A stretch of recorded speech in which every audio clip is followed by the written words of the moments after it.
कुर्वन् अस्मि। भवन्तं होस्ट करोमि चेत् तर्हि को होस्ट न मेक् होस्ट इति अस्ति अद्य अस्तु चेत्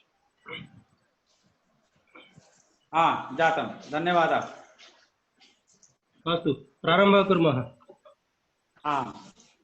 अनुत्तरं परं देवं स्वतन्त्रं चिन्मयाद्वयं निरासंसं निजानन्दं वन्दे स्वात्मा महेश्वरम्। यस्मिन्नस्तः कर्म विपाको यत आस्तां क्लेशा यस्मै न अलम् अनन्या निखिलानां नावच्छिन्नः कालदृशाय यः कलयन्त्या लोकेशः तं कैटवशत्रुं प्रणमामि। यः सर्ववित् सर्वविभूतिशक्तिः विहीनदोषोपहितक्रियाफलः विश्वोद्भवान्तः स्थितिहेतुरीशो नमस्तु तस्मै गुरवे गुरुरपि। आज विश्वबंधु विश्वेश्वरानंद विश्वबंधु संस्कृत एवं भारत अनुशीलन संस्थान, भारत शिक्षण मंडल एवं शास्त्र रक्षण प्रकल्प संस्कृत भारत के सह अनुकूल्य में प्रचाल्यमान यह व्याख्यान सत्र का आज द्वितीय व्याख्यान है। यह व्याख्यान सत्र व्यास भाष्य के साथ पतंजल योग सूत्र का पंक्ति से अध्ययन है। हमारे जो व्याख्याता है गुरुवर प्रोफेसर कृष्णकांत शर्मा जी है। आप पूर्व परिचित है। समय का अधिक हम ग्रहण नहीं करना चाहते हैं, क्योंकि समय का अधिक ग्रहण होगा तो फिर हमारा पाठ हम जो सुनना चाहते हैं उससे विलंब होता है। तो इसीलिए हम साक्षात गुरुजी से ही निवेदन करते हैं कि आपका हम अभिनंदन करते हैं, स्वागत करते हैं। आप हमें अनुग्रहित करें गुरुजी। अस्तु। विश्वेश्वरानंद विश्वबंधु संस्कृत एवं भारत भारतीय अनुशीलन संस्थान, भारत शिक्षण मंडल एवं संस्कृत भारती के शास्त्र रक्षण प्रकल्प द्वारा संकल्पित यह जो ग्रंथाध्ययन का क्रम है, इसमें आज द्वितीय दिवस है। हम लोग व्यास योग सूत्र का अध्ययन कर रहे हैं। इससे जुड़े जितने प्रतिभागी है, जो योग विद्या के संस्कृत विद्या के अनुरागी जितने प्रतिभागी है, उन समस्त प्रतिभागियों का मैं हृदय से स्वागत करता हूं। सोमवार को हम लोगों ने जो पाठ प्रारंभ किया था, उसमें पातंजल योग दर्शन का जो प्रथम सूत्र है, अथ योगानुशासन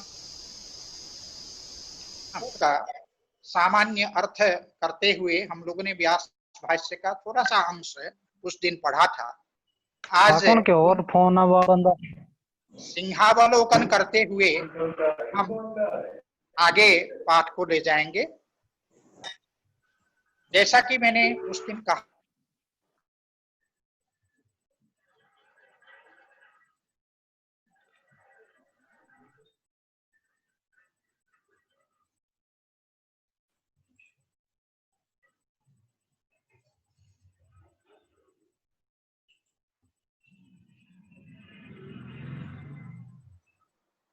म्यूट हो गया था क्या? हाँ, म्यूट हो गया था। बस तो कुछ लोग म्यूट अनम्यूट करके अपने आप को कर रहे थे, इसी वजह से मैंने म्यूट कर लिया था। ओहो, तो मैं शुरू से फिर कर रहा हूँ जी। शुरू से करूं? जी जी, जहां से छोड़े थे वहीं से शुरू करिए।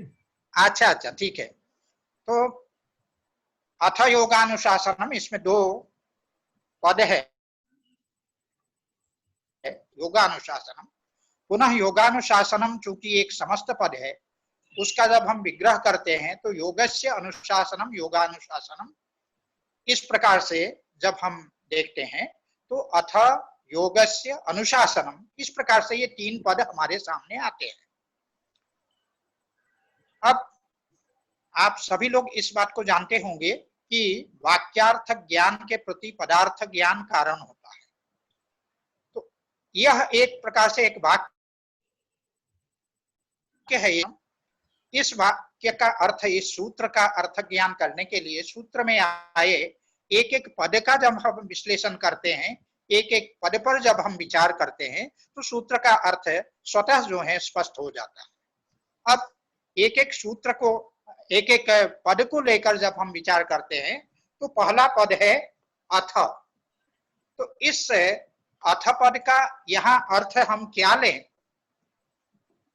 ये विचार सामने है, क्योंकि अथ शब्द के कई अर्थ है। जैसा कि मैंने उस दिन आपको बताया था कि अमरकोशकार ने कहा है मंगलानंतरारंभ प्रश्न कार्त्स्नी स्वथो अथ, अर्थात मंगल है, अनंतर है अर्थात बाद में, और आरंभ है प्रश्न कार्त्स्नी माने संपूर्णता, और अधिकार प्रतिज्ञा, और एक बार कहे हुए को फिर कहना, फिर समुच्चय, ये 9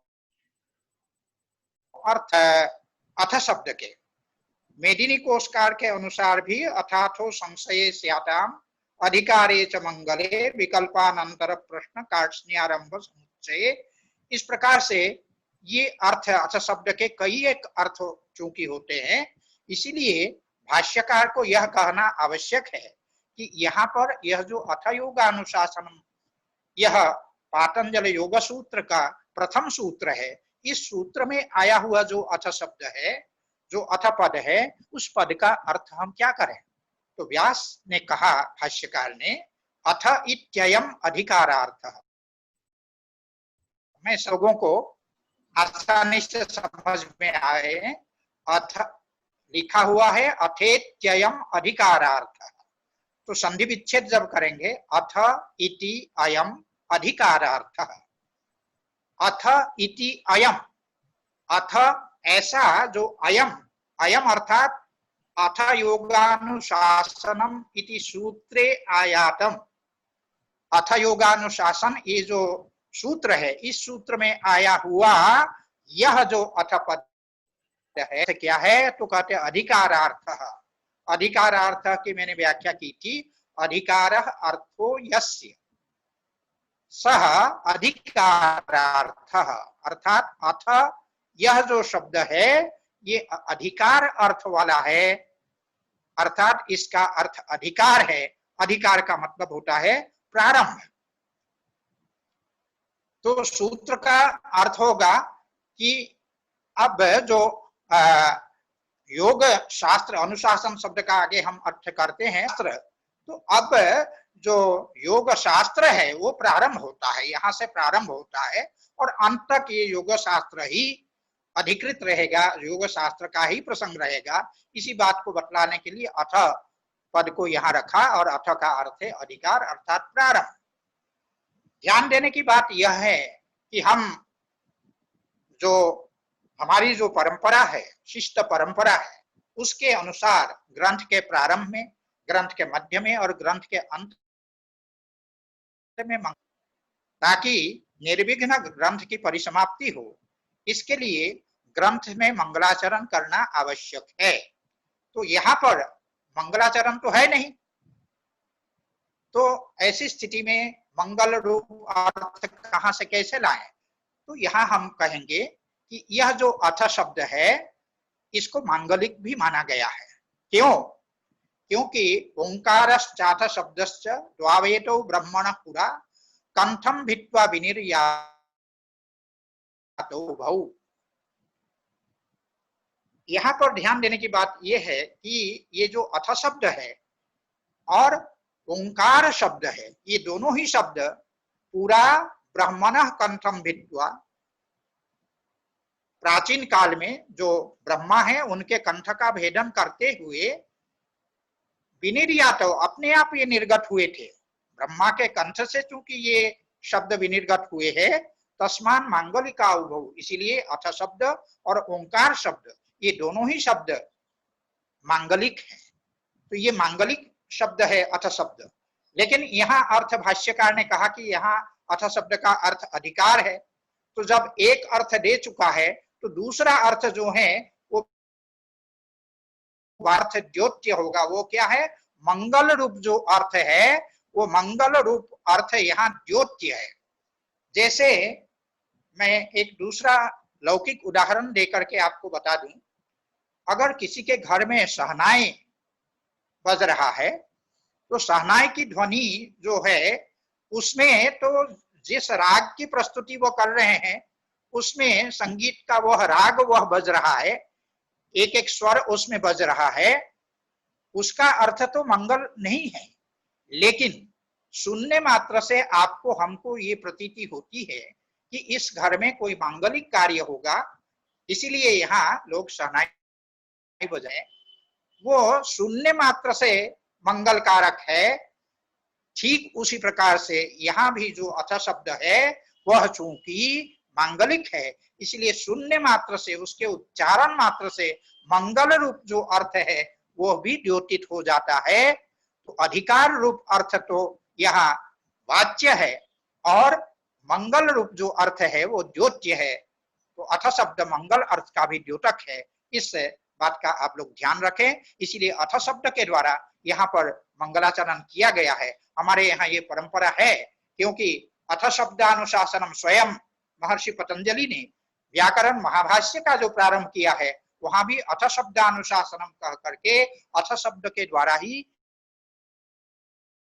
तो अथा तो ब्रह्म जिज्ञासा जो ब्रह्म सूत्र का प्रथम सूत्र है वहां भी अथ शब्द से प्रारंभ होता है।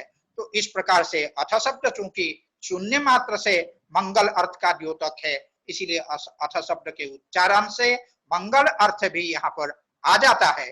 तो इसी बात को आपको ध्यान में रखना है। अतः अथ शब्द के द्वारा यहाँ मंगलाचरण हो गया। तो जो अधिकार शब्द है उसका अर्थ होता है आरंभन, माने प्रारंभ करना, ग्रंथ का प्रारंभ करना। तो योग, अब हम आते हैं अनुशासन पद पर। योगस्य अनुशासनम योगानुशासनम, योग का अनुशासन योगानुशासन। तो अनुशासन का मतलब क्या है? अनुशिष्यते अनेन इति अनुशासनम, जिसके द्वारा उपदेश किया जाए उसको हम कहेंगे अनुशासन। हम उपदेश किसके द्वारा करते हैं? शास्त्र के द्वारा करते हैं। तो इसीलिए अनुशासन पद का अर्थ होता है शास्त्र। अनुशासनम माने शास्त्रम। इसीलिए भाष्यकार ने कहा योगानुशासनम शास्त्रम अधिकृतम वेदितव्यम। योगानुशासनम का ही विवरण है शास्त्रम, अर्थात योगानुशासनम ये जो पद है उसी का अर्थ है शास्त्रम, और अथ का अर्थ है अधिकार। इसीलिए योगानुशासनम अर्थात शास्त्रम अर्थात योग शास्त्रम अधिकृतम वेदितव्यम, योग शास्त्र यहां से प्रारंभ हुआ, ऐसा आप इस प्रकार इस वाक्य के द्वारा योगानुशासनम शास्त्रम अधिकृतम वेदितव्यम, ये सूत्र का सामान्य अर्थ हुआ। लेकिन अब सूत्र में आया हुआ जो एक योग शब्द है उस शब्द का विशेष जो अर्थ है उसको समझना भी आवश्यक है। इसीलिए भाष्यकार सबसे पहले योग शब्द का जो अर्थ है उसको स्पष्ट करते हैं कि योगः समाधि सच सार्वभौमश्चित्तस्य धर्मः। योग का अर्थ है समाधि। कल मैंने बताया था सम्यक आधीयते चित्तम अस्मिनिति समाधि, जिसमें हमारा चित्त भली भांति किसी एक विषय में एक ध्येय, उस चित्त की जो स्थिति है उसको हम कहते हैं समाधि। तो योगा समाधि, और ये समाधि क्या है? सच, सच माने सच समाधि सार्वभौम चित्तस्य धर्म, चित्तस्य सार्वभौम धर्म, चित्त का वह सार्वभौम धर्म है। तो सार्वभौम का अर्थ क्या है? सर्वासु भूमिषु विदितः अथवा सर्वासु भूमिषु भवः सार्वभौमः, समस्त भूमियों में होने वाला, समस्त भूमियों में जो विदित होता है ऐसा जो धर्म है, उस धर्म को, धर्म का यहाँ अर्थ व्यापार है, वह स्थिति है। तो जो चित्त की समस्त भूमियों में हो उसको हम कहते हैं समाधि। अब भूमि शब्द आया, सर्वासु भूमिषु भवः या सर्वासु भूमिषु विदितः, तो ये भूमिया क्या है? तो भूमि जो है वो चित्त का अवस्था विशेष है। चित्त के विभिन्न जो अवस्थाएं हैं उन अवस्थाओं को ही चित्त की भूमि शब्द से कहा गया है। भूमि माने अवस्था विशेष। अब सर्वासु भूमिषु भवः, समस्त भूमि के हैं तो कहते हैं वो 5 है। क्या क्या है? क्षिप्तम, मूढ़म, विक्षिप्तम, एकाग्रम, निरुद्धम इति चित्त भूमयः।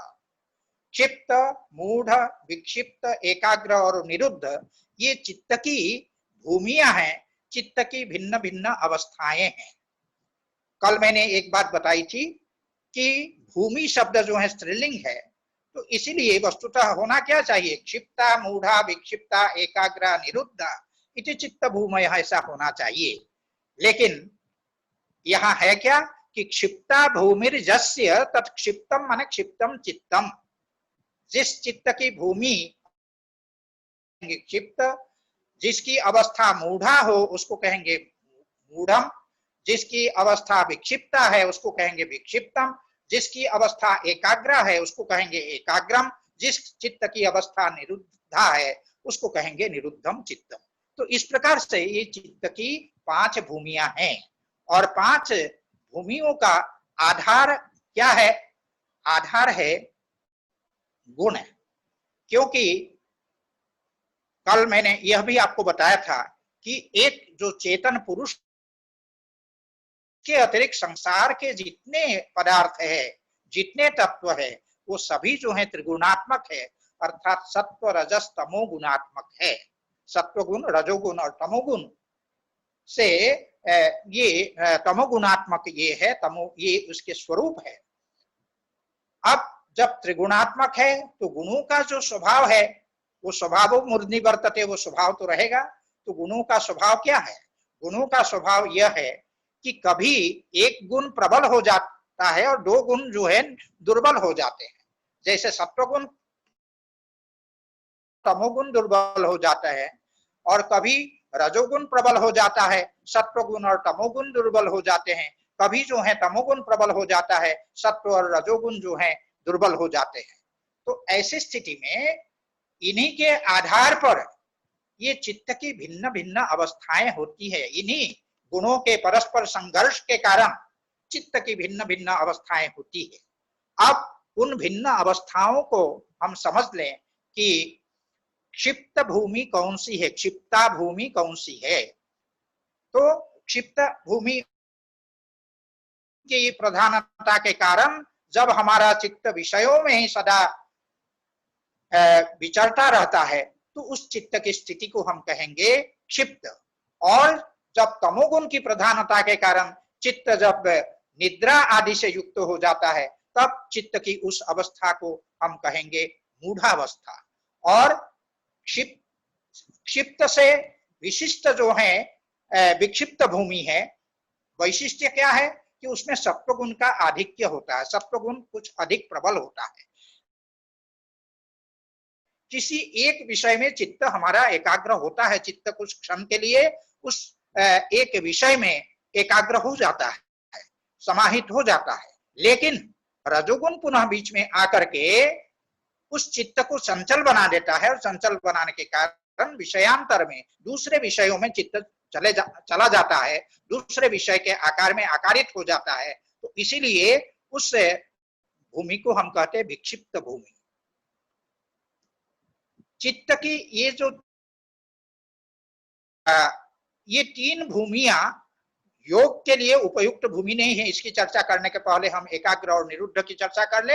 एकाग्र की चर्चा हमने की थी कि चित्त मानो एक दीपक है, एक ऐसा दीपक जो ऐसे स्थान पर रखा हुआ दीपक है जहां वायु का कोई प्रकोप न हो, वायु उसकी शिखा को न हिला सके, उसकी लौ को हिला ना सके, ऐसी जगह रखा हुआ जो एक दीपक है, उसके समान हमारा चित्त है। की जो शिखा माने उसका जो अग्र है अर्थात शिखा है, वो किसी एक विषय में एक वस्तु में स्थिर हो जाए, उसको हम कहते हैं चित्त की एकाग्र भूमि। तो चित्त की जो एकाग्र भूमि है उस अवस्था में ही संप्रज्ञात योग होता है, अर्थात हमारा चित्त एक जो हमारा ध्येय है जिसका हम ध्यान कर रहे हैं उस ध्येय में हमारा चित्त एकाग्र हो जाता है। चित्त उस ध्येय के आकार में भली भांति आकारित हो जाता है। तो ये चित्त कहेंगे हम एकाग्र भूमि। और चित्त की वह भूमि निरुद्ध भूमि है जहां पर समस्त वृत्तियों का निरोध हो जाता है और संस्कार मात्र शेष रह जाता है। चित्त की उस अवस्था को हम कहेंगे चित्त की निरुद्ध भूमि। तो निरुद्ध भूमि में तो असंप्रज्ञात योग सिद्ध होता है। अब यहाँ पर भाष्यकार ये कहते हैं कि क्षिप्तम मूढ़म विक्षिप्तम, हाँ, तत्र विक्षिप्ते चेतसी विक्षेपोपसर्जनी भूत समाधिर न योग पक्षे वर्तते। चित्त की 5 भूमियों को पहले गिना दी, क्षिप्तम मूढ़म विक्षिप्तम एकाग्रम निरुद्धम इति चित्त भूमयः।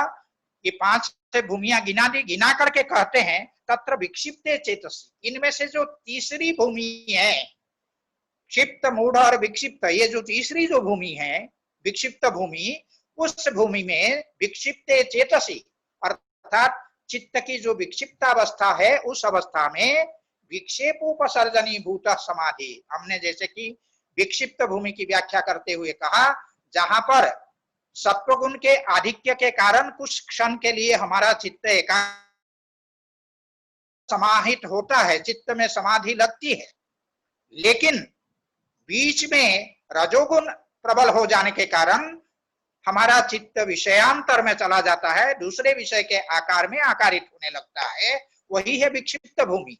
तो इस विक्षिप्त भूमि में जो समाधि जो लगती है, यत्किंचित जो समाधि लगती है, वो विक्षेप से उपसर्जनी भूत है, विक्षेप से गौणी भूत है, उसमें विक्षेप जो समाधि है उसको गौण बना देता है विक्षेप। तो इसीलिए विक्षेप उपसर्जनी भूत समाधि, वह समाधि विक्षेप के उपसर्जनी भूत है, विक्षेप के गौणी भूत है, विक्षेप के सामने वो गौण हो जाता है वो समाधि। तो परिणामतः न योग पक्षे वर्तते, ऐसी समाधि को हम योग नहीं कह सकते हैं, योग के लिए अनुकूल हम समाधि उसको नहीं कर सकते, योग के पक्ष में उस समाधि की गणना हम नहीं कर सकते हैं। इसीलिए कहा तत्र विक्षिप्ते चेतसी विक्षेपो पक्षे वर्तते। अब एक प्रश्न ये उठता है, इसको कहते कैमुतिक न्याय। कौमुतिक न्याय माने जब विक्षिप्त चित्त में होने वाला जो समाधि है वह योग नहीं है, तो ऐसी स्थिति में क्षिप्त और मूढ़ अवस्था में, क्षिप्त और मूढ़ भूमि में होने वाला जो यत्किंचित वृत्ति निरोध है, जिसको हम समाधि कहते हैं, यत्किंचित जो समाधि है वो समाधि योग तो नहीं ही होगा। इसी बात को बतलाने के लिए इसको कहते कैमुतिक न्याय। किमुत, इसके द्वारा होने वाला जो न्याय है उसको कहेंगे कैमुतिक न्याय। जैसे एक लौकिक उदाहरण देकर कल मैंने बताने का प्रयास किया था। लौकिक उदाहरण यह है कि किसी शिक्षा संस्था में अगर प्रवेश की प्रक्रिया प्रारंभ हुई है, तो उसमें आपने देखा, उसमें जब जाती है तो उसमें ये लिखा गया कि 65% तक अंक पाने वालों का ही प्रवेश हुआ है। तो अब प्रश्न ये है कि जब 65% पाने वाले का ही प्रवेश हुआ, उसके नीचे नहीं हुआ, तो जिसने 60% प्राप्त किया, उसका भी अगर प्रवेश उसमें नहीं हुआ, तो 55% या 50% पाने वाले का प्रवेश कहां से होगा? तो उसका तो प्रश्न ही नहीं उठता है। जब 65% में अगर बंद हो गया प्रवेश, 65% पाने वाले का तो प्रवेश नहीं होगा। ऐसी स्थिति में जब 60 से लेकर के 64 तक पाने वाले लोगों का भी प्रवेश नहीं हुआ, तो 55% पाने वाले, 57% पाने वाले या 55 से भी नीचे प्रतिशत पाने वाले जो है उनका प्रवेश कैसे होगा? ठीक उसी प्रकार से जो विक्षिप्त भूमि, जो क्षिप्त और मूढ़ भूमि की अपेक्षा सत्वगुण के आधिक्य के कारण उच्च भूमि है, उस उच्च भूमि को भी जब योग के लिए उपयुक्त नहीं माना गया, ऐसी स्थिति में क्षिप्त और मूढ़ की तो क्या कथा, उसका तो कहना क्या ही होगी। तो यही कहना है, इसी को कैमुतिक न्याय से बतलाया गया है। इसी को कहा तत्र विक्षिप्ते चेतसी विक्षेपोपसर्जनी भूत समाधिर न योग पक्षे वर्तते। तो योग के लिए उपयुक्त भूमि कौन है? योग के लिए वह कौन सी ऐसी समाधि है, किस भूमि में होने वाले समाधि को हम योग के लिए उपयुक्त मानेंगे? तो कहते हैं यस्तु एकाग्रे चेतसी, यस्तु माने यस्तु समाधि ही, जो समाधि सद्भूतम अर्थम प्रद्योतयति। एकाग्रे चेतसी अर्थात चित्त की जो एकाग्र अवस्था है, चित्त की जो एकाग्र अवस्था है, उस एकाग्र अवस्था में सद्भूतम अर्थम, सद्भूतम अर्थम का तात्पर्य क्या है? जो सत्य है, असत नहीं है, सत्य है। सद्भूत जो अर्थ है, अर्थात जो अकल्पित है, वस्तु सत्य है, वास्तविक बतलाने वाला सद्भूतम अर्थम माने प्रद्योतयति माने प्रकर्षेण द्योतयति, भली भांति प्रकाशित कर देता है।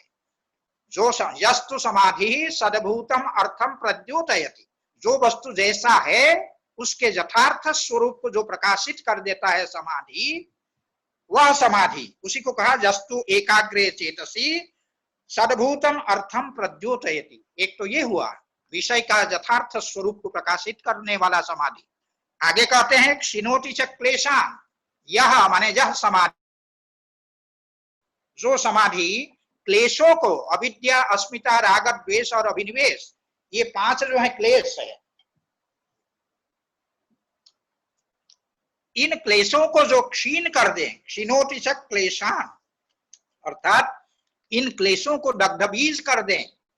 दग्ध बीज अर्थात जैसे बीज है, गेहूं है या धान है, कोई भी है, उसको अगर हम जला देते हैं, जला देने के बाद अगर हम खेत में उसको बोएंगे, उत्पत्ति नहीं होगी। इसीलिए तात्पर्य से दग्ध बीज सदृश हो जाता है। जो समाधि उससे उन क्लेशों को दग्ध बीज बना देते हैं, अर्थात अपने कार्य को करने में अक्षम बना देते हैं। इसीलिए कहा क्षीणोति च क्लेशान। और कार्य क्या होता है? कर्म बंधनानि श्लथयति। कर्म के जो बंधन है, कर्म के बंधन क्या है? जो हम कर्म करते हैं उत्पन्न होते हैं, जिसको हम कर्माशय या कर्म संस्कार कहते हैं।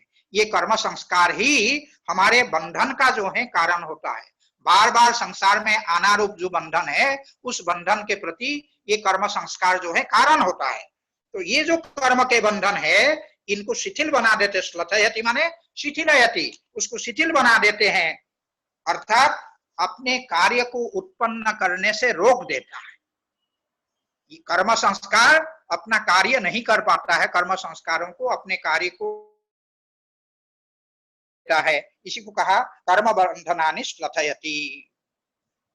ये कर्म संस्कार अदृष्ट उत्पन्न नहीं कर पाता है, इसलिए इन कर्म संस्कारों के कारण पुनः बंधन नहीं होता है, इसलिए कर्म बंधनानि श्लथयति। और आगे कहते हैं निरोधम अभिमुखम करोति। जो निरोध समाधि है, अर्थात जो असंप्रज्ञात समाधि है, असंप्रज्ञात समाधि का निरोध समाधि भी नाम है, उसका निर्बीज समाधि भी नाम है। तो निरोधम माने असंप्रज्ञात समाधि, जो निरोध समाधि है, असंप्रज्ञात समाधि है, और उन्मुख करता, अभिमुखम करोति माने उन्मुखम करोति, उसकी ओर हमको अग्रसर कर देता है। कौन? जो समाधि, जस्तु समाधि, हर एक के साथ उसका अन्वय है। जस्तु समाधि ही एकाग्रे चेतसी, जस्तु समाधि, एकाग्र चित्त में होने वाला जो समाधि, सद्भूतम अर्थम प्रद्योतयति, जो वस्तु जैसा है वैसा ही उसका प्रकाशन कर देता है, भली भांति प्रकाशन करता है। और कर्म के बंधनों को, क्लेशों को, राग द्वेष और अभिनिवेश रूप जो क्लेश है, उनको क्षीण कर देता है, अपने कार्य करने में अक्षम बना देते हैं, दग्ध बीज कर देते हैं। और कर्म बंधनानि श्लथयति, कर्म के जो बंधन अर्थात जो कर्म संस्कार है, कर्माशय है, उनको शिथिल बना देते हैं। निरोधम अभिमुखम करोति, और जो निरोध समाधि है, असंप्रज्ञात समाधि है, उसकी ओर उन्मुख कर देते हैं। स संप्रज्ञातो योगः इति आख्यायते, उसको संप्रज्ञात योग ऐसा कहा जाता है। संप्रज्ञात योग इति आख्यायते, उसको संप्रज्ञात योग ऐसा कहा जाता है। संप्रज्ञात का अर्थ क्या होता है? सम्यक प्रज्ञायते ध्येयम अस्मिन् इति संप्रज्ञाता, जहां पर ध्येय का भली भांति सम्यक प्रज्ञान होता है, प्रकर्षेण ज्ञान होता है, अर्थात साक्षात्कार होता है। ध्येय जैसा है उस रूप में ध्येय का अशेष विशेष साक्षात्कार जिसमें हो जाए, संप्रज्ञात योग। तो इसीलिए इसको कहा कि वह जो समाधि है उस समाधि को संप्रज्ञात योग कहा जाता है। और सच अने सच संप्रज्ञात योगः वितर्कानुगतः विचारानुगतः आनंदानुगतः अस्मितानुगतः इति उपरिष्टात् प्रभेदयिष्यामः। यह जो संप्रज्ञात योग है वो 4 प्रकार के हैं। क्या क्या है? वितर्कानुगत संप्रज्ञात समाधि, विचारान और आनंदानुगत संप्रज्ञात समाधि तथा अस्मितानुगत संप्रज्ञात समाधि। आगे तो ये सब विषय आएंगे, फिर भी सामान्य रूप से हम समझ लें कि वितर्क जिसमें ध्येय विषय के स्थूल स्वरूप का हमको सम्यक प्रज्ञान हो, सम्यक ज्ञान हो, उसको हम कहते हैं वितर्कानुगत संप्रज्ञात समाधि। और जिसमें ध्येय विषय के सूक्ष्म स्वरूप का ज्ञान हो उसको हम कहते हैं, और जिसमें आनंदानुगत अर्थात बुद्धि में स्वतः स्फूर्त आनंद की अनुभूति जिस समाधि में हो उसको हम कहते हैं आनंदानुगत संप्रज्ञात समाधि। इसकी विशेष व्याख्या तो आगे की जाएगी, संक्षेप में समझने के लिए मैं ये केवल कह रहा हूं। और अस्मिता का आगे व्याख्यान करेंगे। दृक् दर्शन शक्त्योर एकात्मतेव अस्मिता। दृक् शक्ति अर्थात जो बुद्धि है और पुरुष है, आत्मा है, और दर्शन शक्ति अर्थात जो बुद्धि है, इन दोनों की जो एकात्मता की भांति, एकाकारता की भांति हो जाना, उसी को कहते हैं अस्मिता। और जिस में ये जो दोनों का जो एकाकार होना है, एकाकार रूप में दोनों जो प्रकट हो रहे थे, उनमें दोनों के स्वरूप का विवेक हो जाना, दोनों के यथायथ स्वरूप का विवेक हो जाना, अर्थात पुरुष भिन्न है और ये बुद्धि जो है भिन्न है, आत्मा भिन्न है। इस रूप में दृक् दर्शन शक्ति का जो विवेक हो जाना है, उस समाधि को हम कहते हैं अस्मितानुगत संप्रज्ञात समाधि। इस प्रकार से ये 4 प्रकार की संप्रज्ञात समाधि आगे बतलाएंगे। इसीलिए कहा इति उपरिष्टात् प्रभेदयिष्यामः, इसके प्रकर्षेण भेदयिष्यामः, भलीभांति इसका बोध हम आगे कराएंगे। और आगे कहते हैं सर्ववृत्ति निरोध हेतु असंप्रज्ञात समाधि। इसके द्वारा चित्त की जो निरुद्ध भूमि है, अभी तक तो एकाग्र भूमि का निरूपण किया गया, चित्त की जो निरुद्ध भूमि है उसका निरूपण करते हुए कहते हैं, जैसे कि निरुद्ध भूमि के बारे में बतलाते हुए हमने आपको बतलाया था, निरुद्ध सकल वृत्तिकम, जहां चित्त की समस्त वृत्तियों का निरोध हो जाए और संस्कार मात्र शेष रह जाए, चित्त की उस अवस्था को हम कहते हैं निरुद्ध अवस्था या निरुद्ध भूमि। तो यह कहते हैं सर्ववृत्ति निरोध हेतु, चित्त की समस्त वृत्तियों का जब निरोध हो जाता है, वृत्ति क्या है इसको अभी अभी आगे आने वाला जो सूत्र है उसमें हम इसका विशेष विवरण प्रस्तुत करेंगे, इसलिए यहाँ पर हम विशेष चर्चा नहीं कर रहे हैं। जब चित्त की समस्त वृत्तियों का निरोध हो जाए तब असंप्रज्ञात समाधि होती है। न किंचित संप्रज्ञायते इति असंप्रज्ञात, जहां किसी ध्येय का संप्रज्ञान नहीं होता, जो ध्येय नहीं रह जाता है, तो ऐसी जो स्थिति है उसको असंप्रज्ञात समाधि बोलते हैं, तो उसको असंप्रज्ञात समाधि कहते हैं। इस प्रकार जो प्रथम सूत्र है, प्रथम सूत्र में ये बातें बतलाई गई, व्यास ने इनकी व्याख्या की। अब इसके बाद हम आते हैं द्वितीय सूत्र पर। द्वितीय सूत्र है योगस् चित्तवृत्ति, योग चित्तवृत्ति निरोधः। इसमें भी हम देखते हैं कि 2 पद है, एक पद है योगः और दूसरा चित्तवृत्ति निरोधः है। हाँ सुधांशु जी,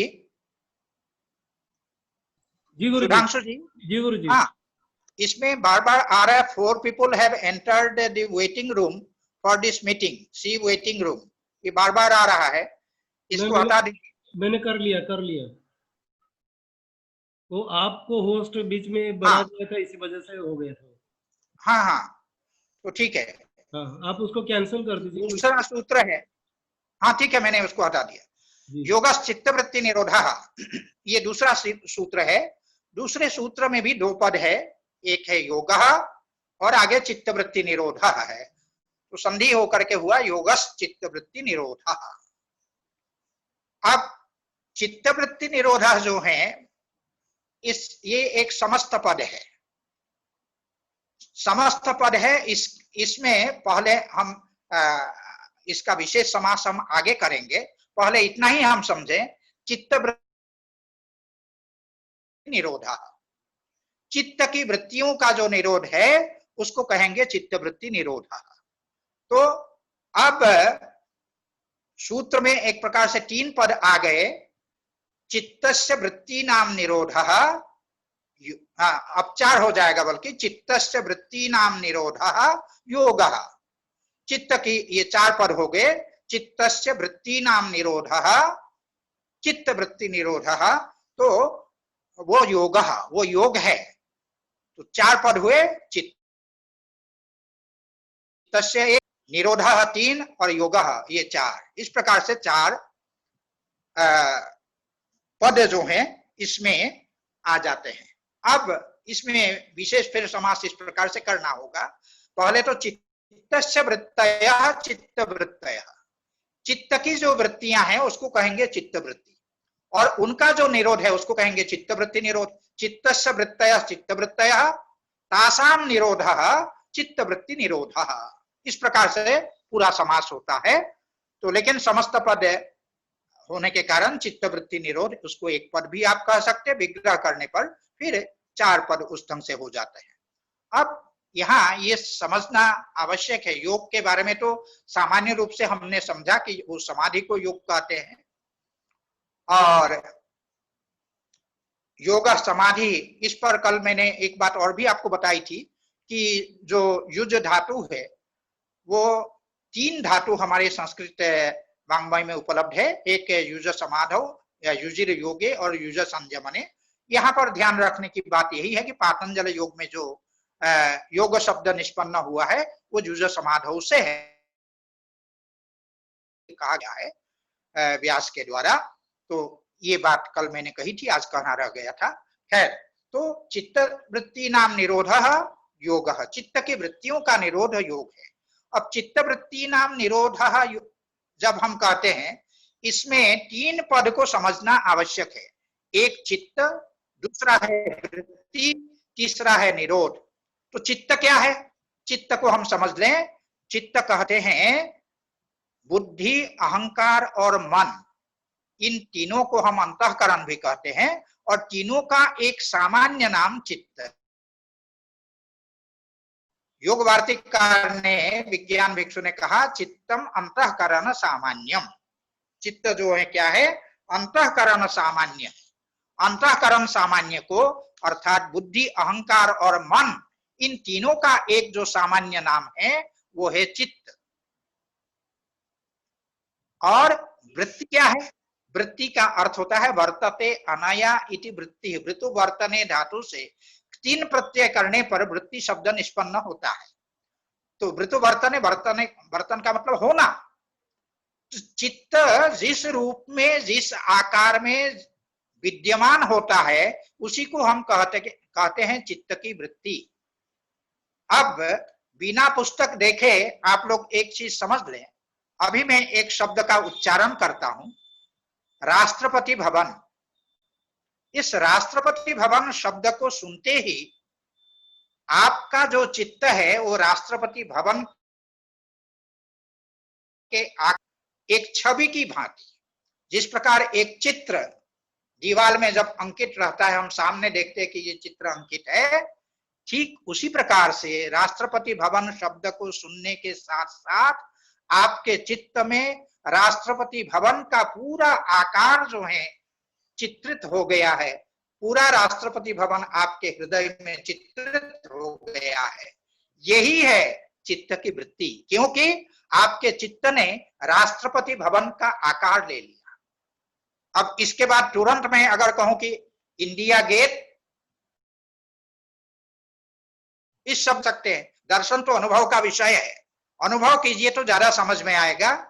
अगर हम कह देते हैं इंडिया गेट, राष्ट्रपति भवन छोड़ करके इंडिया गेट, कहने के साथ साथ वो पूरा इंडिया गेट के आकार में आपका चित्त आकारित हो गया, आपको इंडिया गेट बिन देखे दिख रहा है, बिना सामने इंडिया गेट के हुए आपको पूरा इंडिया गेट दिख रहा है। तो ये क्यों? क्योंकि आपका चित्त उसके आकार में आकारित हो गया। तो चित्त जो है चूंकि त्रिगुणात्मक है और गुणों का स्वभाव है परिणामी होना, प्रति क्षण उसका परिणमन होना, प्रति क्षण बदलते रहना, प्रति क्षण भिन्न भिन्न आकार लेना, ये जो है गुणों का स्वभाव है। चित्त चूंकि त्रिगुणात्मक है, इसलिए त्रिगुणात्मक होने के कारण चित्त का भी यह स्वभाव है कि चित्त कभी किसी वस्तु का आकार लेता है, कभी दूसरे वस्तु का आकार लेता है, कभी तीसरे वस्तु का आकार लेता है। तो आकार में चित्त का जो आकार लेना है, आकारित होना है, इसी का नाम है चित्त की वृत्ति। और निरोध क्या है? निरोध कहते हैं चित्त के प्रतिलोम परिणाम से चित्त विषय तक पहुंच करके विषयाकाराकारित जो हो गया, ये तो अनुलोम परिणाम है। और प्रतिलोम परिणाम माने उसको, उस चित्त को अपने जो चित्त की जो वृत्ति है उसको अंतर्मुख करके जब अपने कारण में उसको हम लीन कर देते हैं, चित्त में लीन कर, कहेंगे वृत्ति का निरोध। निरोध का तात्पर्य वह सर्वथा नष्ट हो जाना नहीं है, अपने कारण में लय होना, इसी का नाम है स्व कारणे लय। अपने कारण में जो लय है वही है निरोध। इस प्रकार से चित्त, वृत्ति और निरोध तीनों पदों को जानने के बाद हम यूं समझ लें कि हमारा चित्त चूंकि त्रिगुणात्मक है, इसीलिए प्रतिक्षण भिन्न भिन्न वस्तुओं के, भिन्न भिन्न पदार्थों के आकार में हमारा चित्त जो आकारित होता रहता है, इसके कारण चित्त की अनंत वृत्तियां होती है। उन अनंत वृत्तियों को आगे इसके बाद जब चर्चा होगी तब हम बताएंगे कि महर्षि पतंजलि ने 5 वृत्तियों में उन सबका समावेश कर दिया है। 5 ही वृत्तियों के अंतर्गत समस्त अनंत वृत्तियों का समावेश हो जाता है, वो तक चर्चा है। लेकिन फिलहाल हम लोग ये समझ लें चित्त की अनंत वृत्तियां होती है, क्योंकि प्रतिक्षण चित्त जो है भिन्न भिन्न वस्तु का आकार लेता है। तो ये चित्त की अनंत वृत्तियों का जो निरोध है, माने अपने कारण में उसका लय करना, उनका लय करना, इसी का नाम है चित्त की वृत्तियों का निरोध, और उसी को कहते हैं योग। अब यहाँ भाष्यकार एक प्रश्न उठाते हुए उसका समाधान करते हैं कि सर्व शब्दाग्रहणात् संप्रज्ञातोपि योग इत्याख्यायते। सर्व शब्दाग्रहणात् संप्रज्ञातोपि योग इत्याख्यायते। इसको कहने का क्या तात्पर्य है? सामान्य अर्थ तो ये हो गया कि सूत्र में चूंकि सर्व शब्द का ग्रहण नहीं किया गया है, अर्थात सर्व चित्त वृत्ति निरोध योग, ऐसा नहीं कहा गया है। सर्व शब्द का ग्रहण न करने का मतलब कहां पर? इस सूत्र में चित्त के ठीक पहले सर्व चित्त वृत्ति निरोध, इस प्रकार से शब्द सर्व शब्द का ग्रहण चूंकि नहीं किया गया है, इसीलिए संप्रज्ञात भी योग है। संप्रज्ञात को भी योग कहा जाता है। कहने का तात्पर्य क्या है? अभी अभी हम लोगों ने पढ़ा कि चित्त की एकाग्र भूमि में संप्रज्ञात योग सिद्ध होता है। तो एकाग्र भूमि क्या है? जिसमें सत्वगुण अत्यंत प्रबल हो जाता है, इतना प्रबल हो जाता है कि उसके समक्ष जो रजोगुण और तमोगुण है वो सर्वथा अभिभूत हो जाता है। तो परिणामतः वह जो हमारा चित्त है, उस चित्त में, चित्त की उस अवस्था में जो वस्तु जैसा है, सद्भूत अर्थ है, वस्तु का जो पारमार्थिक स्वरूप है वो प्रकाशित होता है। सद्भूतम अर्थम प्रकाशयति प्रद्योतयति। और हमारे चित्त के जो चित्त में जो हमारे कर्माशय है, कर्म के संस्कार है, उनको जो है शिथिल बना देते, कर्म बंधना निश्लथयति। और निरोधम अभिमुख करोति, जो निरोध समाधि है उसकी ओर अभिमुख कर देता है, उस समाधि को हम संप्रज्ञात समाधि कहते हैं। कहने का तात्पर्य है उसमें चित्त की जो सात्विकी वृत्ति है वो बनी रहती है। संप्रज्ञात योग में चित्त की सात्विकी वृत्ति बनी रहती है। चूंकि समस्त वृत्तियों का निरोध नहीं हुआ,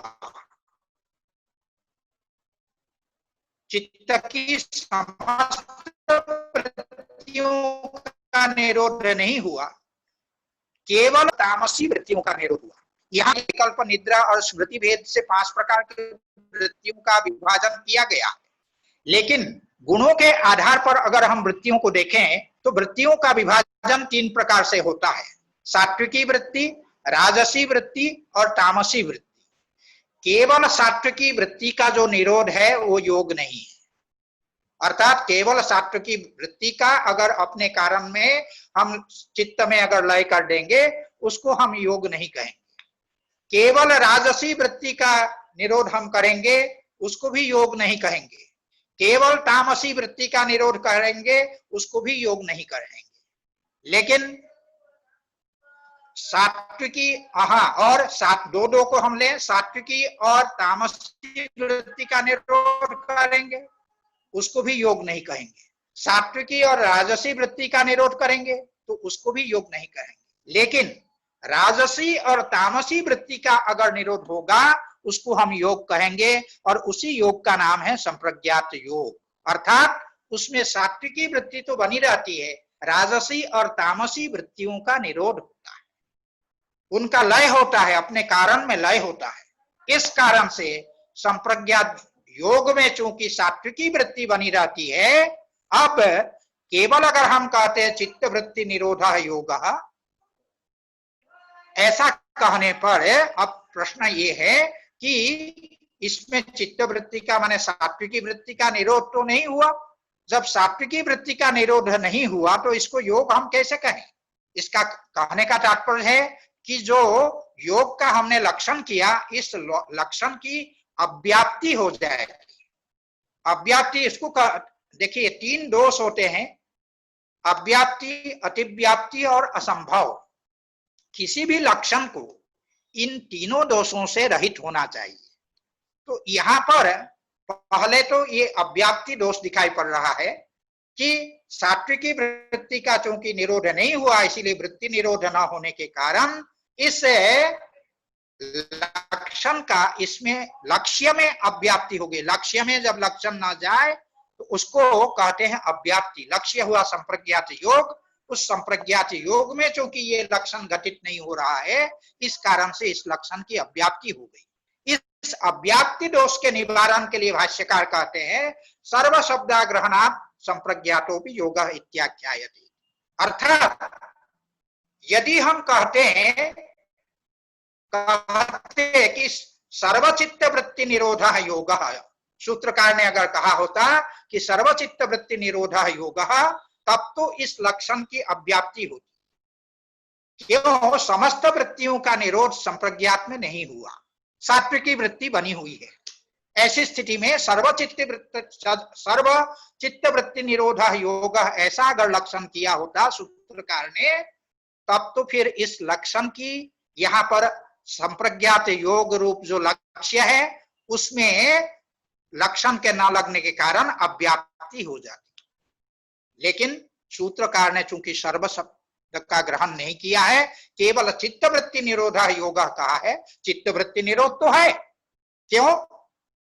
राजसी वृत्ति का निरोध हुआ है, तामसी वृत्ति का निरोध हुआ है, तो चित्तवृत्ति का निरोध है।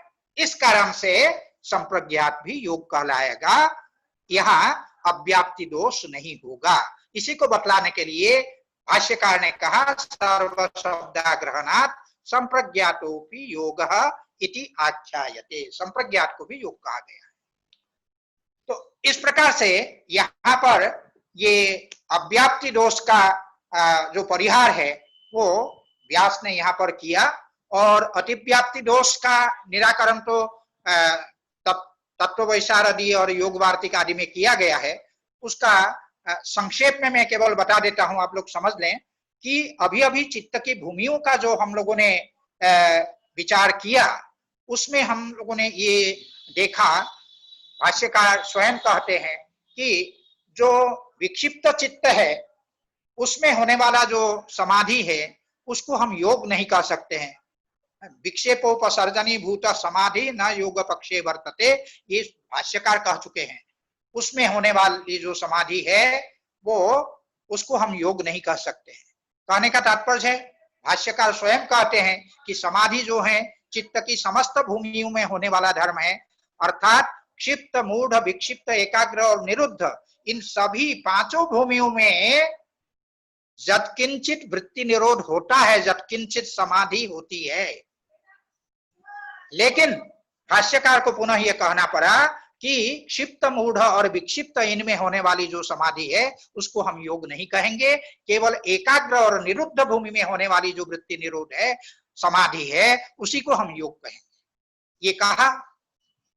लेकिन समस्या ये है कि जब हम योग का लक्षण करते हैं वृत्ति निरोध, चित्त वृत्ति निरोधा योगा, चित्त की वृत्तियों का निरोध योग है, तो यत्किंचित वृत्ति निरोध तो क्षिप्त, मूढ़, विक्षिप्त में भी है, और उनको भाष्यकार ने कहा कि वो योग पक्षे न वर्तते, उसको हम उन भूमियों को योग के लिए उपयुक्त हम नहीं मानते हैं, उनमें होने वाले समाधि को हम योग नहीं कहते हैं।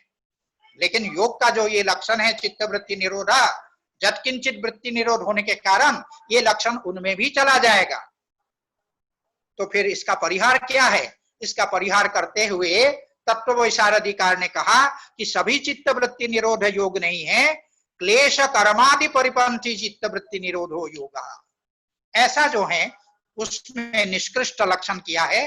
अर्थात वही चित्त वृत्ति निरोध योग है जो जिनके होने पर जो निरोध है, जो वृत्ति निरोध है, क्लेश कर्म आदि का, अविद्यादि जो क्लेश है, अविद्या, अस्मिता, राग, द्वेष और अभिनिवेश रूप जो क्लेश है, शुभ अशुभ जो कर्म है, उनका जो प्रतिपक्षी हो, विरोधी हो, परिपंथी हो, क्लेश कर्मादि परिपंथी चित्त वृत्ति निरोधो योग, ऐसा तत्ववैशारधिकार ने उसका लक्षण किया। और योग वार्तिककार ने लक्षण किया कि दृष्टि स्वरूपावस्थिति हेतु चित्त वृत्ति निरोधो योग। इसके आगे आने वाला कि जब चित्त वृत्तियों का निरोध हो जाता है उस समय क्या होता है, तो उसको आगे आने वाले सूत्र में बताएंगे कि तब दृष्टा अर्थात जो पुरुष है, आत्मा है, वो अपने स्वरूप में माने अपना जो चिन्ह मात्र स्वरूप है, चैतन्य मात्र जो स्वरूप है, उस स्वरूप में वह अवस्थित हो जाता है, ऐसा कहा। तो उस सूत्र के साथ अर्थ करते हुए योग वार्तिककार ने योग का लक्षण किया कि दृष्टि स्वरूपावस्थिति हेतु चित्त वृत्ति निरोधो योगा, ऐसा हम लक्षण करेंगे। माने सभी चित्त वृत्ति निरोध योग नहीं है, वही चित्त वृत्ति निरोध योग है जो दृष्टा के अर्थात आत्मा के अपने स्वरूप अर्थात जो चिन्ह मात्र स्वरूप है, चैतन्य मात्र स्वरूप है, उसमें अवस्थिति के प्रति हेतु हो, कारण हो, उसी चित्त वृत्ति निरोध को हम योग कहेंगे। तो क्षिप्त, मूढ़ और विक्षिप्त भूमि में होने वाला जो यत्किंचित वृत्ति निरोध है वह न क्लेश कर्म का परिपंथी है, माने विरोधी है, न ही दृष्टा के स्वरूप में अवस्थिति के प्रति हेतु है। इस कारण से उनमें योग लक्षण की अतिव्याप्ति नहीं होगी। माने अलक्ष्य में जब लक्षण चला जाता है उसको कहते हैं अतिव्याप्ति। जो अलक्ष्य भूत जो तीन भूमियां हैं, क्षिप्त, मूढ़ और विक्षिप्त, उनमें होने वाला जो यत्किंचित समाधि, उसको हम योग नहीं कहेंगे, क्योंकि वो क्लेश कर्मादि का विरोधी भी नहीं है और दृष्टा अर्थात आत्मा के अपने स्वरूप में अवस्थिति के प्रति हेतु अर्थात कारण योग नहीं कहेंगे। केवल एकाग्र और निरुद्ध भूमि में होने वाला जो वृत्ति निरोध है उसी को हम योग कहेंगे। श्रेष्ठ लक्षण व्याख्याकारों ने किया है। अस्तु, आगे की पंक्ति हम लोग पढ़ें। चित्त के विषय में बताया गया है, चित्तम ही प्रख्या प्रवृत्ति स्थितिशीलत्वात् त्रिगुणम। यह जो बार बार हम कहते रहे हैं कि चित्त जो है त्रिगुणात्मक है। कैसे पता लगता है चित्त त्रिगुणात्मक है, ये कैसे ज्ञात होता है? तो कहते हैं प्रख्या प्रवृत्ति स्थितिशीलत्वात्। प्रख्या च प्रवृत्तिश्च स्थितिश्च, ताः शीलम अर्थात स्वभावः, येषां जिस यस्य तच्चित्तम प्रख्या प्रवृत्ति स्थितिशीलम, तत्वात् प्रख्या प्रवृत्ति स्थितिशीलत्वात्। प्रख्या आप लोगों ने अगर सांख्यकारिका पढ़ी होगी तो उसमें गुणों के निरूपण करते समय ये कहा गया प्रीत्य प्रीति विषादात्मका प्रकाश प्रवृत्ति। गुणों का जो प्रयोजन है, गुणों का अर्थ माने प्रयोजन, तो गुणों का जो प्रयोजन है वो क्या है? प्रकाश माने ये प्रख्या का अर्थ है प्रकाश, प्रकाशन करना, विषय का वस्तु का प्रकाशन करना, ये गुणों का एक प्रयोजन है, सत्व गुण का ये प्रयोजन है। और प्रवृत्ति जो है क्रिया, प्रवृत्ति का अर्थ है क्रिया, क्रियाशील बनाना, ये जो है रजोगुण का वह अर्थ है, अर्थात प्रयोजन है। और स्थिति माने नियमन करना, रोकना, ये जो है तमोगुण का प्रयोजन है। तो हम अपने चित्त को अगर देखें तो चित्त में कभी विषय का प्रकाशन होता है, कभी जो है हमारी प्रवृत्ति होती है क्रिया में, और कभी जो है हमारा चित्त जो है नियमित हो जाता है, अर्थात चित्त में रुकावट डाल देता है तमोगुण। तो इस कारण से हमारा जो चित्त है ये त्रिगुणात्मक है, ये पता लगता है। क्यों? क्योंकि ये प्रख्याशील भी है। शील शब्द द्वंद्व समास के अंत में आने के कारण प्रत्येक के साथ उसका संबंध होगा, माने प्रख्याशीलत्वात् प्रवृत्तिशीलत्वात् स्थितिशीलत्वात् च चित्तम त्रिगुणम। चित्त चूंकि प्रख्याशील है, प्रकाशशील है, चित्त के द्वारा विषय का प्रकाशन होता है, इसीलिए वह चित्त जो है प्रख्याशील होने के कारण, अर्थात उसमें सत्व गुण होने के कारण, और प्रवृत्तिशील, प्रवृत्तिशील होने का मतलब है कि उसमें रजोगुण होने है, उसमें ये पता चलता है, प्रवृत्ति के कारण उसमें रजोगुण है, ये पता लगता है। प्रवृत्ति माने चित्त में होती है, इसलिए प्रवृत्तिशीलत्वात्। और फिर स्थितिशीलत्वात्, स्थिति का अर्थ होता है नियमन, क्रिया रहित हो जाना, प्रकाश रहित हो जाना, ऐसी स्थिति भी आती है चित्त की। तो इस कारण से चित्त को कहा गया है प्रख्या प्रवृत्ति स्थितिशीलत्वात् त्रिगुणम। ये तीनों स्वभाव, शील का अर्थ होता है स्वभाव, चित्त के ये तीनों स्वभाव देखने को हमको मिलते हैं। विषय प्रकाशन भी होता है चित्त के द्वारा, प्रवृत्ति भी हमको हमारी होती है, और साथ ही साथ उसमें क्रिया राहित्य। इस कारण से चित्त जो है त्रिगुणात्मक है, यह बात सिद्ध होती है। इसीलिए कहा चित्तम ही प्रख्या प्रवृत्ति स्थितिशीलत्वात् त्रिगुणम। और चित्त प्रख्याशील है, ये कैसे पता लगता है? तो कहते प्रख्या रूपम ही चित्त सत्वम रजस्तमोभ्याम संश्लिष्टम ऐश्वर्य विषय प्रियम भवति। प्रख्या रूपम ही चित्त सत्वम, प्रख्या रूपम ही चित्त सत्वम। चित्त सत्वम का तात्पर्य क्या है?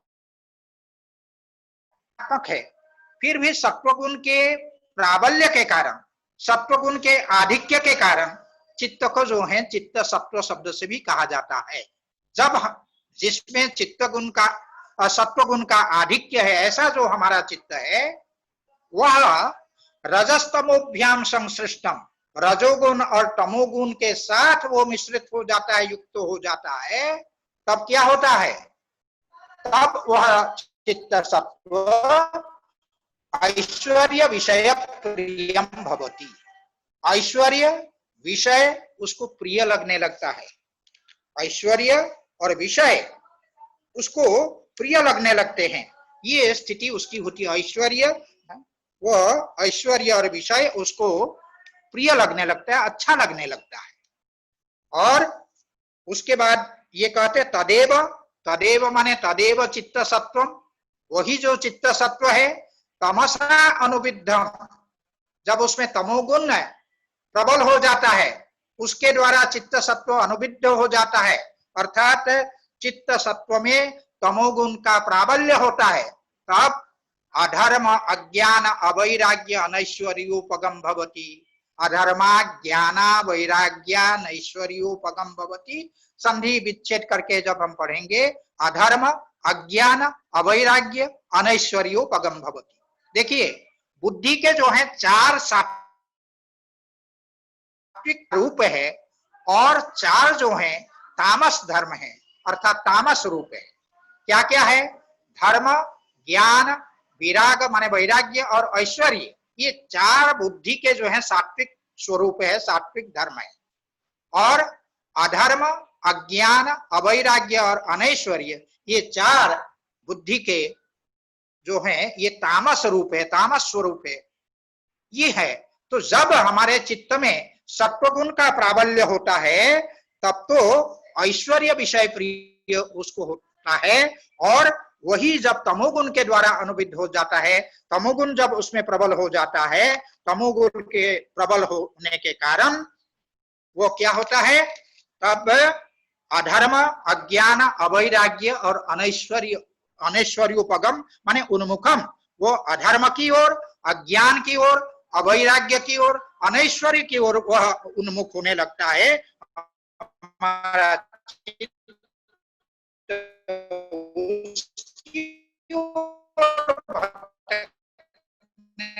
लगता है, उसकी ओर जाने लगता है हमारा चित्त। इसीलिए हाँ, इसके द्वारा प्रदर्शित किया गया वो ये अनैश्वर्योपगम भवति। फिर तदेव प्रक्षीण मोहावरणम, और वही चित्त सत्व प्रक्षीण मोहावरणम, तमोगुण के द्वारा जो मोह का एक आवरण डाल दिया गया था, वो आवरण जब प्रकर्षेण क्षीण हो जाता है, जब दूर हो जाता है, वह आवरण, तमोगुण का आवरण जब दूर हो जाता है, तब क्या होता है, सर्वतः प्रद्योतमानम। तमोगुण जब दूर हो जाएगा तो क्या होगा, सत्वगुण फिर प्रकट होने लगेगा, तो सर्वतः प्रद्योतमानम, चारों ओर से प्रकाश ही प्रकाश उसमें दिखाई पड़ने लगेगा। तो अनुविद्धम रजो मात्रया, पुनः रजोगुण के द्वारा, रजोगुण की कुछ मात्रा से वो संयुक्त होकर के, अनुविद्ध होकर के धर्म, ज्ञान, वैराग्य, ऐश्वर्य अगर उसमें हो, तब तो फिर वो उसमें प्रवृत्ति नहीं हो सकती। इसलिए रजो मात्र या रजोगुण के द्वारा प्रवृत्ति होने पर वह चित्त सत्व जो है धर्म की ओर, ज्ञान की ओर, वैराग्य की ओर और ऐश्वर्य की ओर वह अभिमुख होता है। उसी को इसमें बताया कि वही जो है तदेव प्रक्षीण मोहावरणम सर्वतः प्रद्योतमानम, चारों ओर से वो प्रकाशित होता हुआ, रजो मात्रा अनुविद्धम, रजो मात्रा के साथ युक्त होकर धर्म, ज्ञान, वैराग्य, ऐश्वर्य उपगम भवति, धर्म की ओर उपगम भवति, उप माने समीपम गच्छति इति उपगम माने उसकी ओर उन्मुख जो है वो हो जाता है, ऐश्वर्योपगम भवति, ये बतलाया गया। तब इसको कहा प्रद्युत अनुविद्धम रजो मात्रया धर्म, ज्ञान, वैराग्य, ऐश्वर्योपगम भवति।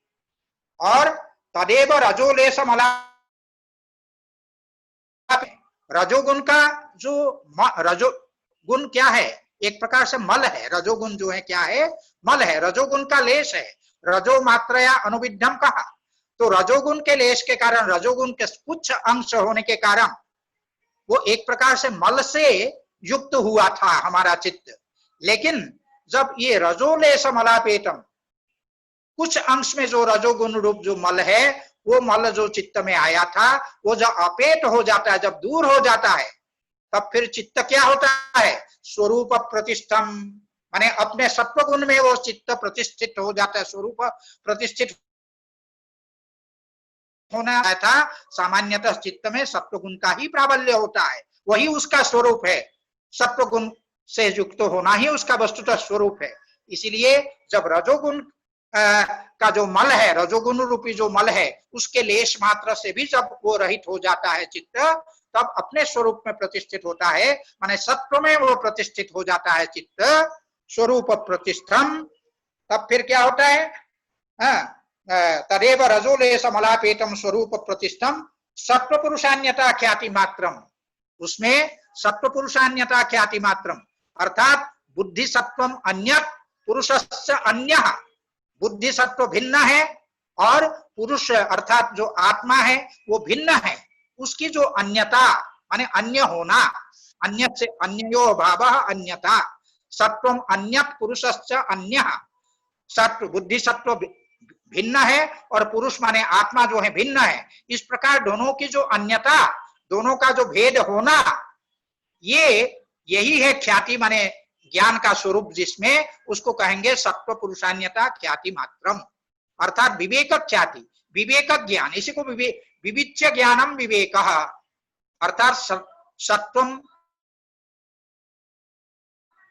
इस प्रकार से दोनों का पृथक कृत्य भिन्न भिन्न करके जो ज्ञान है, उसी ज्ञान का नाम है विवेक ज्ञान।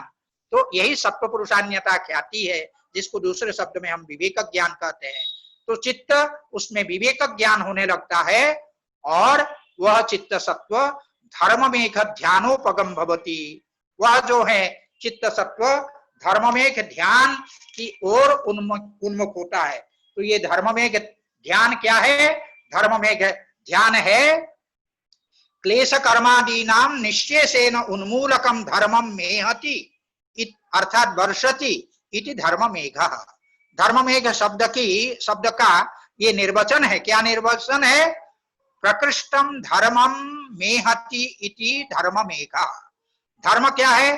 तत्व ज्ञान है, जो जिसको प्रसंख्यान शब्द से कहा है, प्रकृष्ट ज्ञान है। प्रकृष्ट जो ज्ञान है अर्थात तत्व ज्ञान है, उस तत्व ज्ञान रूपी जो धर्म है, उसकी जो वर्षाति माने वर्षति इति धर्ममेघ, उस समाधि को हम कहते हैं धर्ममेघ। उस क्या कहते हैं समाधि को हम धर्ममेघ समाधि बोलते हैं। उसी को प्रकृष्टम धर्मम मेहति माने वर्षति इति धर्ममेघ। तो धर्ममेघ समाधि की ओर, धर्ममेघ यहाँ ध्यान शब्द का प्रयोग किया गया। धर्ममेघ ध्यानोपगम भवति, धर्ममेघ ध्यान माने वही जो समान्मुख होता है। कौन? चित्त। तो इसीलिए कहा तदेव माने तदेव चित्त सत्वम रजोलेश मलापेतम, रजोगुण के लेश जो मल है, उस मल से भी जब रहित हो जाता है, तब स्वरूप में प्रतिष्ठित माने सत्व गुण में प्रतिष्ठित होकर के विवेक ख्याति मात्र उसमें वो होता है। विवेक ज्ञान उस चित्त सत्व में होता है, जो चित्त सत्व जो विवेक ज्ञान धर्ममेघ समाधि की ओर उन्मुख होता है, अर्थात जो ज्ञान पराकाष्ठा की ओर यह चित्त जो है वो उन्मुख होता है। उसी को कहा कि धर्ममेघ ध्यानोपगम भवति। तत्परम प्रसंख्यानम इति आचक्षते ध्यायिनः। इसमें ध्यान में रखेंगे, ये धर्म मेघ की जगह मेधा हो गया है, जो लिखा हुआ आया है उसमें मेधा लिखा गया है, मेधा नहीं मेघ, क्योंकि मेहति वर्षति इति मेघ। तो क्या किसकी वर्षा करता है? धर्मम माने धर्म है, उस धर्म की जो वर्षा करता है उसको कहते हैं धर्ममेघ। तो इसीलिए यहाँ मेघ होना चाहिए। तत्परम प्रसंख्यानम इत्याचक्षते ध्यायिनः। ध्यायिनः माने योगिनः, तत् अर्थात उस स्थिति को क्या कहते हैं? परम प्रसंख्यानम, परम प्रकर्षेण ख्यानम संख्यानम प्रसंख्यानम, अर्थात जो ज्ञान की जो पराकाष्ठा है, उसको उस ज्ञान की पराकाष्ठा कहते हैं तत्परम प्रसंख्यानम इति आचक्षते ध्यायिनः। जो ध्यायिनः माने जो योगिना है, उसको पर प्रसंख्यान कहते हैं। तो इस प्रकार से यहाँ पर यहाँ तक का ही पाठ आज हम रहने देते हैं। आगे की जो चर्चा है हम लोग कल करेंगे। धन्यवाद। धन्यवाद गुरुजी। संजीवजी किमपि वक्तुम् इच्छति अधुना? नैव, एतदेव परिष्कारः ततः कृत्वा हाँ, धर्ममेघ इत्यत्र परिष्कारः कर्तव्यः। मेघ शब्दः अस्ति, मेघः वर्षति न तु मेधः। मेघः वर्षति। प्रायशः पुस्तकेषु धर्ममेधा इति लिखितं वर्तते। तत्र निर्वचन ज्ञानाभावात् तथा भवति। निर्वचनं तु वर्तते एव, प्रकृष्टं धर्मं मेहति अर्थात् वर्षति इति धर्ममेघः। टीकाकाराः अपि एवमेव उक्तवन्तः सन्ति। ओहो मम हस्ते अपि यः ग्रन्थः हाँ तदेव अहं पठन् एव तदा रक्तवर्णीयम् अहं चिह्नं कृतवान् एतद् दोषः तत्र अस्ति। ध एव वर्तते किम्? आम् अत्रापि धकारः एव। अतः अशुद्धं वर्तते। सर्वेषु पुस्तकेषु अकारः तत्र अशुद्धः, घकारः अपेक्षते। सर्वेषु पुस्तकेषु यानि पुस्तकानि उपलभ्यन्ते अधुना तत्र सर्वस्मिन् अपि धर्ममेघ इति न तु मेघ इति तु अशुद्धं वर्तते, सुधांशु मेघ महोदय, इत्येव अपेक्षते। एवं तद् परिष्कारं कृत्वा एव अपलोड् करणीयम्। आम् कदाचित् एवं कर्तुं शक्यते। यदि अद्य सायं यावत् भवता तावत् संशोधनं क्रियते अग्रिमपाठस्य, तद् एकवारं मां दर्शयतु। तेन किं भविष्यति? तेन किं भविष्यति? तद् दृष्ट्वा तत्र किञ्चित् संशोधनम् अपेक्षते, तत् संशोधनम् अग्रिमपाठे तावत् संशोधनं कर्तव्यं न भविष्यति। तदेव करणीयं। ज्ञातम्? तद् वरं स्यात्। परश्वस्तनमपि श्वः रात्रौ एकवारं समालोच्य अनन्तरमेव परश्वः प्रकाशनम्। रात्रौ मया सह वार्तां कुर्वन्तु श्वः। तदानीं यदि संशोधनम् अपेक्षितं भविष्यति तर्हि वक्ष्यामि। कश्चित् अनूप कुमार मिश्रः स्वकीयं पुस्तकं दर्शयति, तत्र धर्ममेघ इति लिखितं वर्तते। धर्ममेघ धर्ममेघ ध्यानोपगं भवति इति लिखितं वर्तते।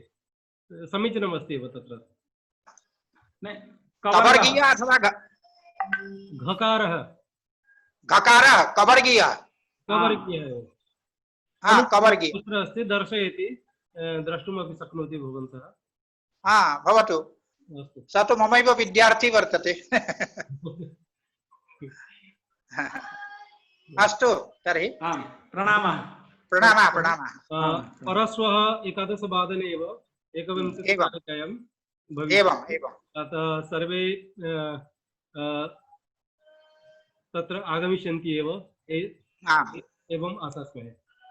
भवतु। धन्यवादः। अद्यतनपाठस्य सर्वमपि लिङ्क् वयं प्रेषयिष्यामः। तद् गुरुभिः साकं समालोच्य परिष्कारं कृत्वा रात्रि शास्त्ररक्षणं यत् अस्ति समूहः तत्र। सुधांशु, प्रतिदिनं लिङ्क् पृथक् पृथक् भविष्यति अथवा एकमेव? पृथक् पृथक् भविष्यति इति वरं, यतोहि ये विद्वांसः सन्ति, ये विद्यार्थिनः सन्ति, किमपि डिलीट् कुर्वन्ति, तेषां फोन् मध्ये स्टोरेज् नास्ति इति उक्त्वा। एवं एतदर्थं भवतु, भवान् प्रेषयिष्यति तदनुसारेण अहं तावत् प्रतिपाठस्य एव भिन्नं भविष्यति। भवतु। तत्र शास्त्ररक्षणसमूहे प्रतिदिनं वयं स्थापयामः। प्रातःकाले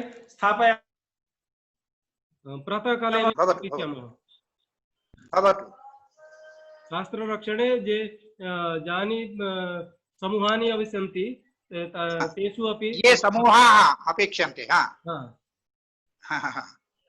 क्षम्यताम्।